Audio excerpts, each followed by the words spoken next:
स्वागतम स्वागतम स्वागतम। ताड़ीओनो गड़गड़ाट। मां सरस्वती शुभं करोतु कल्याणं आरोग्य धन संपद शत्रुबुद्धि विनाशाय दीपज्योति नमस्तुते दीपज्योति नमस्तुते वक्रतुण्डं महाकाय सूर्यकोटि समप्रभ।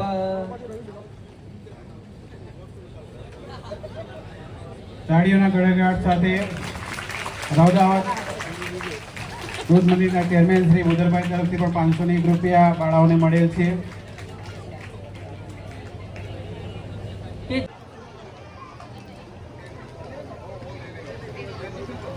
ખૂબ ખૂબ ધન્યવાદ। ખોડાભાઈ મોતીભાઈ મનુભાઈ બેચરજી દીવાજી અને ભલાજી ચહેરાજી ઉપસ્થિત રહે। માનનીય માજી ધારાસભ્ય શ્રી આશીષ કાળોસી ડાબી સાહેબ શ્રીનું સ્વાગત। અરિંગરા અમરસિંહ રાઠોડ આપણે માધ્યમ બનીએ છીએ અને સરકારમાં તમારા પૈસા છે પણ યાર તમને કઢાવતા નહીં આવે। આ ફરક આટલો છે।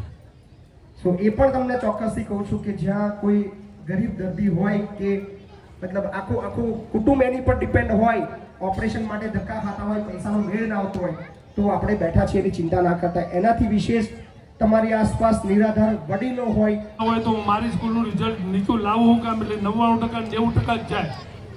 આપણને એમ લાગે કે આપણો છોકરો બહુ હોશિયાર છે, 10મા 12મા પછી ખબર પડે કે આપણો છોકરો કેટલો હોશિયાર। ના પણ પ્રસંગે આપણી વચ્ચે ખાસ ઉપસ્થિત કઠલાલ તાલુકા પંચાયતના પ્રમુખ ભાઈ શ્રી અમરજીભાઈ,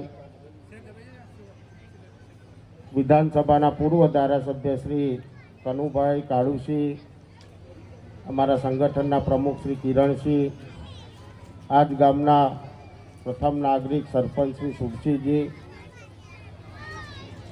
અપરુજી ગ્રામ પંચાયતના સરપંચ શ્રી, તાલુકા પંચાયતના પૂર્વ સભ્ય શ્રી જયદીપસિંહ, રામસિંહ, લક્ષ્મણસિંહ, મંચ ઉપર ઉપસ્થિત સૌ સામાજિક અને રાજકીય આગેવાનો, મારી સન્મુખ ઉપસ્થિત સૌ વડીલો, યુવાન મિત્રો, વાલીઓ અને માતાઓ અને શાળા પરિવાર, સમય ખૂબ લોબો થયો છે ત્યારે વધુ વાત નહીં કરતો, શિક્ષણનો કાર્યક્રમ છે અને શિક્ષણ પ્રત્યે એક અલગ જ લાગણી ધરાવું છું એટલે થોડી વાત મૂકીશ। સૌ પ્રથમ તો હું ગુજરાત સરકારનો આભાર માનીશ કે મૃદુ અને મક્કમ મુખ્યમંત્રી ભૂપેન્દ્રભાઈ પટેલે સમગ્ર ગુજરાત રાજ્યની અંદર કોઈ પણ તાલુકાનું નાનામાં નાનું ગામ, કોઈ પણ સમાજનો વિદ્યાર્થી શિક્ષણથી વંચિત ના રહી જાય એના માટેની નેમ લીધી છે। ત્યારે એના ભાગરૂપે આપણે જોવા જઈએ તો આજે સમગ્ર ગુજરાત રાજ્યની અંદર પ્રાથમિક શાળાના મકાનો પ્રાઇવેટ સ્કૂલને ટક્કર મારે એવા તૈયાર થઈ રહ્યા છે। એનું ઉદાહરણ પણ આપણે જોઈ રહ્યા છીએ। 2022ની વિધાનસભાની અંદર તમારા બધાના આશીર્વાદથી ચૂંટાઈને ગયો વિસ્તારની અંદર પ્રાથમિક શાળાઓ ઘણી બધી મંજૂર થયેલી, રકમ ઓછી પડતી હતી, એનું રિવાઇઝ ટેન્ડર સરકારની અંદર કરાવડાયું અને 2023ની અંદર તમામ સ્કૂલના મકાનો મંજૂર કરવા માટે સરકારમાંથી વહીવટી મંજૂરી લવડાવીને આજે કઠલાલ અને કપડવંત તાલુકાની અંદર 300થી વધુ પ્રાથમિક શાળાના ઓરડાઓ તૈયાર થઈ ગયા છે।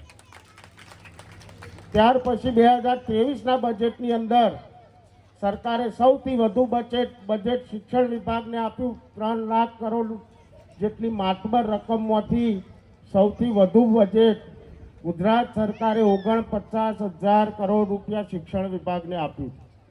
એમાંથી કઠલાલ અને કપડવંત તાલુકાની 71 જેટલી પ્રાથમિક શાળાઓની અંદર 32 કરોડ રૂપિયા આપણી વિધાનસભાની અંદર આપણે બજેટ લાવ્યા છે। ચાલુ વર્ષની વાત કરું તો આ વર્ષે 3 લાખ કરોડમાંથી 59,999 કરોડ રૂપિયા સરકારે પ્રાથમિક અને માધ્યમિક શિક્ષણ વિભાગને ફાળવી છે। ત્યારે આવનારા 1 વર્ષની અંદર સમગ્ર ગુજરાત રાજ્યની અંદર 25,000થી વધુ નવીન ઓરડાઓ બનવા જઈ રહ્યા છે। ત્યારે આજે દાવા સાથે કહું છું કે આવનારા 1 વર્ષની અંદર કઠલાલ અને કપડવંત તાલુકાની એક પણ પ્રાથમિક શાળા મકાન સિવાય બાકી નહીં હોય।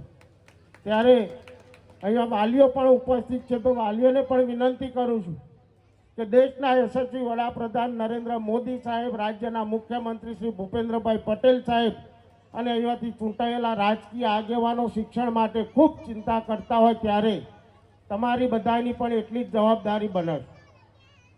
આપણે આપણા બાળકને સ્કૂલે મોકલી દીધું એટલે આપણી જવાબદારી પૂરી નથી થતી। આપણું જે બાળક સમયસર સ્કૂલે જાય છે, શિક્ષકે આપેલું લેસન લઈ જાય છે કે નહીં, એની મોનિટરિંગ કરવું, દર અઠવાડિયાના ક્લાસ ટીચરને મળીને એનો રિવ્યૂ મેળવવો એ પણ આપણી જવાબદારી। ત્યારે આવનારા સમયની અંદર આપણા બંને તાલુકાની અંદર શિક્ષણનું સ્તર ઊંચું લાવવા માટે ગઈકાલે જ આપણા સાંસદ શ્રી દેવુસિંહ જોડે મારે ચર્ચા થઈ કે ગવર્મેન્ટ શિક્ષકોને તાલીમ આપે છે, પરંતુ આપણે આ વિસ્તારના પ્રતિનિધિ તરીકે પ્રાથમિક અને માધ્યમિક શિક્ષકોના તાલીમ વર્ગ પણ શરૂ કરવાના છે અને આવતા અઠવાડિયાથી એ શરૂ પણ થઈ જશે। ત્યારે વિકાસના કામોની વાત કરીએ તો રોડ, રસ્તા, પાણીની સુવિધા હોય, અમારી પાસે જે પ્રશ્નો આવ્યા છે એનો નિકાલ અમે કર્યો છે અને સરકાર ઘણું બજેટ આપવા માટે પણ તૈયાર જ છે। ત્યારે આ વિસ્તારની અંદર ઘણા વર્ષોથી પડતર પ્રશ્ન વાયની મુવાડીના રસ્તાનો હતો। એ ગઈકાલે જ મુખ્યમંત્રી શ્રી દ્વારા 1,45,00,000 રૂપિયા મંજૂર કરવામાં આવ્યા છે। હવે આ વિસ્તારની વાત કરું તો 2 રસ્તા બાકી છે, એ 2 રસ્તા પણ આ દિવાળી સુધીમાં મંજૂર કરાવવાની હું આપને બાંયધરી આપું। ત્યારે આ શાળાના વિકાસ માટે આજે 1,80,00,000ના ખર્ચે આટલું અત્યાધુનિક મકાન બન્યું છે, 9 ઓરડાઓ, એની જાળવણી કરવાની જવાબદારી પણ આપણી ગ્રામજનોની છે, ફક્ત શિક્ષક મિત્રોની નથી। ત્યારે આ શાળાની અંદર ખૂબ સારું શિક્ષણ વિદ્યાર્થીઓ મેળવે અને ખૂબ પ્રગતિ કરે, આ વિસ્તારનું નામ રોશન કરે એવી અભ્યર્થના રાખું છું। આ શાળાના વિકાસ માટે જ્યારે કોઈ પણ જરૂર પડે તો આ વિસ્તારના પ્રતિનિધિ તરીકે ચોક્કસ મને યાદ કરજો, અડધી રાતે આવીને ઊભો રહીશ। એટલું જ નહીં, પરંતુ જ્યારે વિધાનસભાની અંદર વિશ્વની સૌથી મોટી પાર્ટી એટલે ભારતીય જનતા પાર્ટી આ 34 વર્ષના યુવાનને તમારી વચ્ચે ઉમેદવાર તરીકે મોકલ્યો હતો, એ વખતે ફોર્મ ભરતા પહેલાં મેં પ્રતિજ્ઞા કરી હતી કે તમારા બધાના આશીર્વાદથી ચૂંટાઈને જઈશ તો મારો ધારાસભ્ય તરીકેનો મળતો પગાર વિદ્યાર્થીઓના અભ્યાસ અર્થે વાપરીશ। ત્યારે ગૌરવ સાથે કહેવું પડે કે સતત 3 વર્ષથી આપણે વિસ્તારની અંદર 50,000થી પણ વધુ ચોપડાનું વિતરણ કરી રહ્યા છીએ। ચાલુ વર્ષે પણ વિતરણ ચાલુ છે। એ જ રીતે ગયા વર્ષે ઉચ્ચ શિક્ષણ મેળવનાર વિદ્યાર્થીઓની આર્થિક પરિસ્થિતિ સારી ના હોય એવા વિદ્યાર્થીઓની આપણે 9,50,000 જેટલી ફી પણ ભરી છે। આ વર્ષની વાત કરું તો 7.5 લાખ રૂપિયા ફી આપણે ભરી છે। જ્યારે કોઈને કોઈ પણ પ્રકારની જરૂર હોય શિક્ષણ બાબતે તો ચોક્કસ તમે અમારો સંપર્ક કરજો, અમે તમારી સાથે છીએ। આ ખૂબ સરસ આયોજન કરી અમને બોલાવી અમારું સન્માન કર્યું એ બદલ આપ સૌનો હૃદયથી આભાર માનું છું। અસ્તુ, ભારત માતા કી જય। આમંત્રિત તમામ મહેમાનો, આમંત્રિત શિક્ષક મિત્રો, આચાર્યશ્રીઓ, આશીર્વાદ